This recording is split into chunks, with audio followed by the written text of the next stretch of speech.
हाय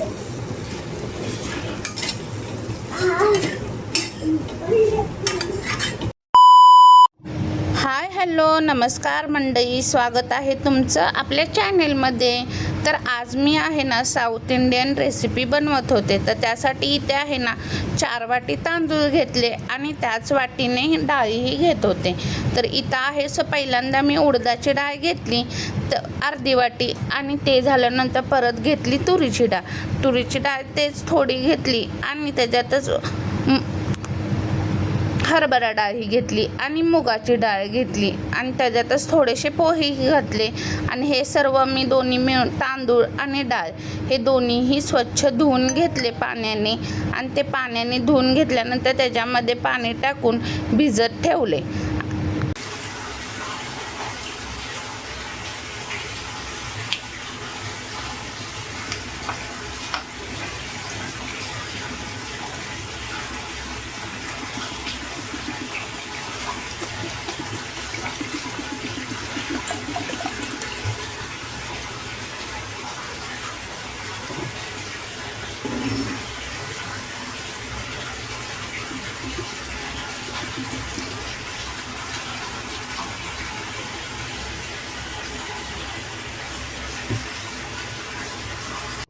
इथे मी डाळ आणि तांदूळ पूर्ण दिवस म्हणजे सकाळी मी भिजत घातलं होतं आणि ते पूर्ण दिवसभर भिजत ठेवले, आणि ते संध्याकाळी 5-6च्या दरम्यान चांगले भिजले होते. त्याला मी वाटूनही घेतले, दोन्हीची चांगली बारीक प्युरी करून घेतली.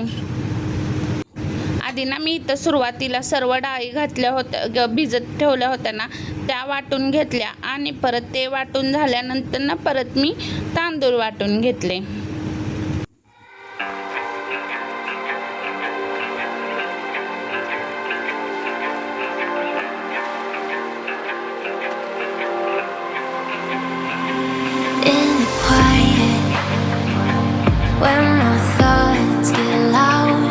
Try to fight it, so I drink it down till my body learns to. डाळ आणि तांदूळ दोन्ही वाटून झाल्यावर एका पातेल्यामध्ये ते दोन्ही मिश्रण काढून घेतले, आणि ते चांगले हलवून रात्रभर पूर्ण भिजत ठेवले. ते झाल्यावर सकाळी उठून पटकन बटाटूची भाजी, आणि इथं बघू शकता इथं पीठ किती छान फुललं होतं. आणि त्यांना मी बटाटूच्या भाजीसाठी बटाटूही उकडण्यासाठी ठेवले होते, आणि इथं माझी बाकीची तयारी चालूच होती. लगेच इथं बटाटूच्या भाजीसाठी मिरची आणि कोथिंबीर आणि लसूण हे सगळं थोडं बारीक वाटून घेतले, आणि ते भाजीचं झाल्यानंतर इथं लगेच मी चटणीसाठी तयारीला घेतले. चटणीसाठी इथं मी खोबरं, लसूण आणि कोथिंबीर, पुदिना, मिरच्या आणि फुटाण्याची डाळ हे सर्व घेतलं होतं. हे सर्व मी वाटून बारीक चांगलं प्युरी करून एका भांड्यामध्ये काढलं, आणि ते झाल्यानंतर त्याला मला इथं तडका द्यायचा होता जिरं, मोहरी आणि कढीपत्त्याचा. तर इथं तोही मी देऊन घेतला, आणि इथं जे बारीक प्युरी केली होती ना त्याच्यामध्ये थोडंसं मीठ आणि थोडीशी किंचित साखर हेही टाकून घेतले, आणि मग परत तडका दिला.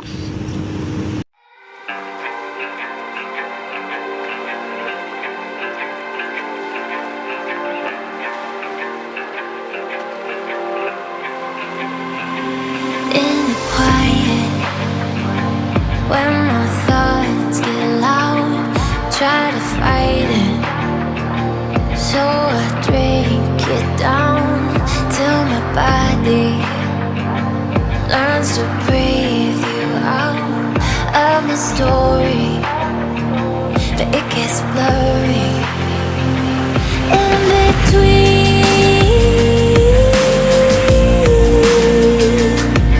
Love and obsession caught in the wreckage.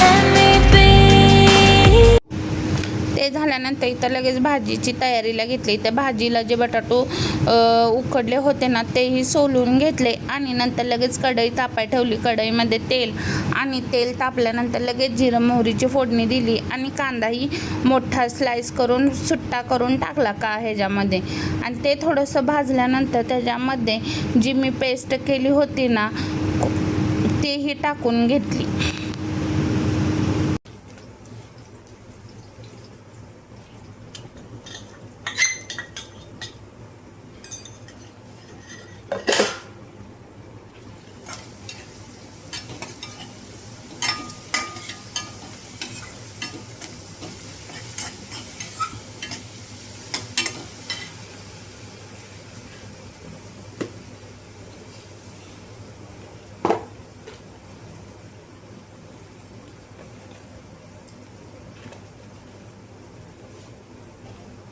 कांदा चांगला लालसर भाजल्यानंतर त्याच्यामध्ये हळद मीठ टाकून घेतले आणि त्याच्यामध्ये जो मॅश केलेला बटाटा होता तोही टाकून घेतला आणि तर भाजी चांगली बटाटा आणि ते सगळं हे एकदम एकजीव करून घेतले.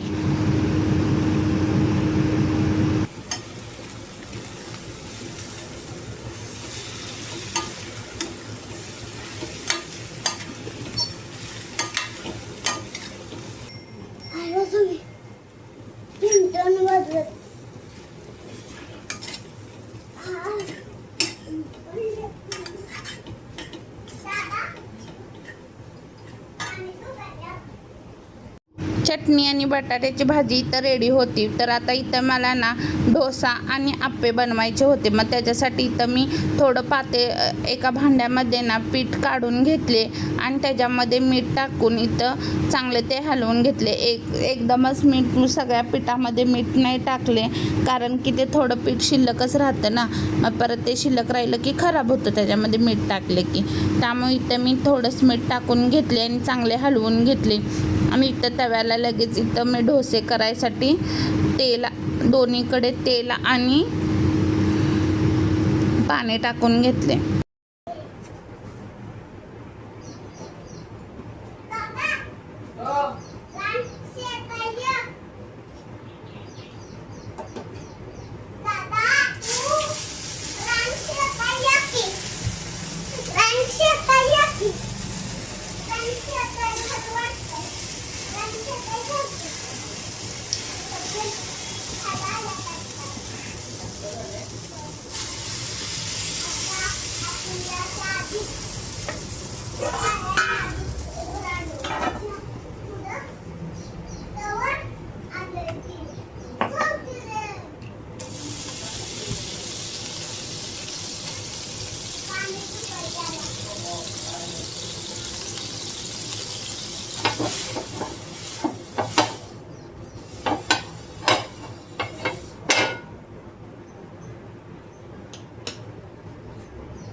मामी कामाला गेल्या का रे?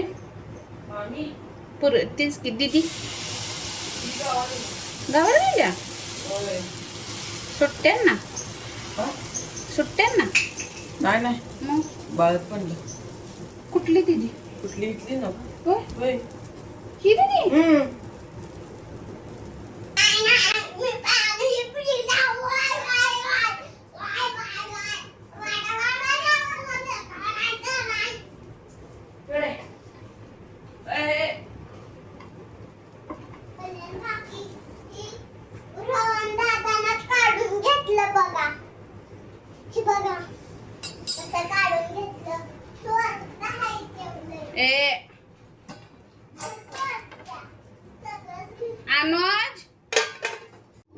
इथे माझा मस्त कुरकुरीत असा डोसा तयार होता आणि डोसा काढायचा चालू होता आणि एकीकडे आप्याचंही चालू होतं.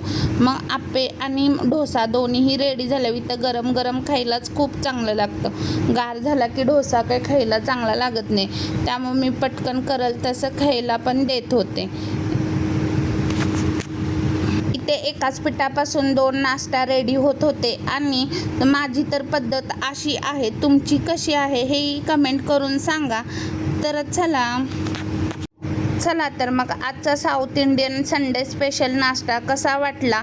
आज तर मी संडेला हाच नाश्ता बनवला होता. तुमच्या इथे काय नाश्ता होता संडेला हे कमेंट करून नक्की सांगा. आणि आपला ब्लॉग आवडल्यास आपल्या चॅनलला सबस्क्राईब करायला विसरू नका आणि बेल आयकॉन बटनही दाबा. चलो बाय बाय. मीही खाऊन घेते आणि तुम्हीही या नाश्ता करायला.